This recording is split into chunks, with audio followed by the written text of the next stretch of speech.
The Magic Flute is about love for Pamina. She wants to fall in love. She wants to be accepted. She wants to be loved. That's what it's about. The Magic Flute is Tamino's coming-of-age story. So he starts out as a young prince, very inexperienced, but full of noble intentions. And throughout the story, he learns what it's like to be a man, or at least what these people considered to be the idealized man. And along the way, he finds friendship with Papageno and the love of his life in Pamina. Finding a girlfriend. From the Queen's perspective, or my perspective, the opera is about revenge for my husband giving away all of the power to Zarastro, and I want to get it back, and I will use even my own daughter to get it back. I believe what Zarastro wants is for Tamino to be a great king, and his mission is to see to it that Tamino has all of the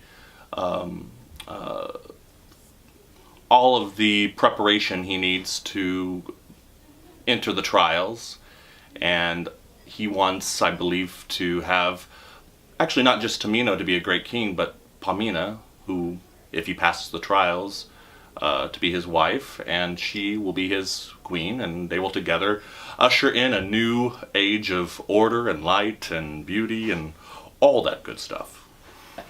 There's this guy who comes into the kingdom. He calls himself a prince, and then he decides that he's going to steal away this woman that I've fallen in love with while she's been in the temple. So when I try to make an advance, she rejects me, and then Zarastro punishes me because she's now going to go to this random prince guy. And because I'm not a prince, apparently I'm not worthy. So I decide to go help Queen of the Night steal her back, and maybe I'll be able to be with Pamina in Queen's Kingdom.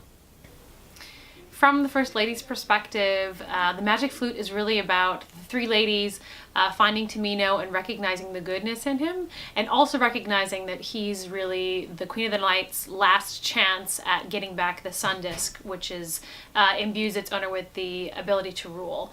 So they meet him, and they must convince him to go on this journey to gain entrance to the temple, which is where Zarastro is holding the Sun Disk.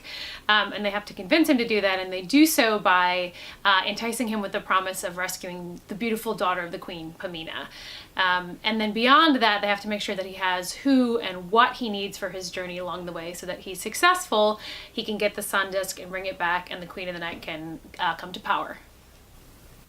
From the perspective of my character, the opera is about pleasing the Queen and doing her bidding, and also trying to get Tamino in the end. From the perspective of my character, the Third Lady, Magic Flute is all about love and conquering evil, but mostly about love. Tamino is such a wonderful guy, so if I can't have him, then I really want him to end up with the right woman, so we want to make sure that that happens.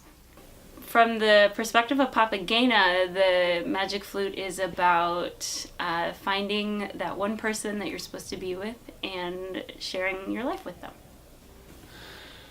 Magic Flute, according to the speaker, really, he's the kind of Tamino's guide as Tamino begins to undergo these trials that will kind of refine him and make him more into a worthy man.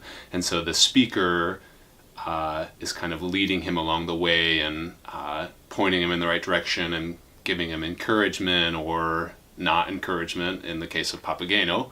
But he's kind of his guide as he becomes an initiate through this process.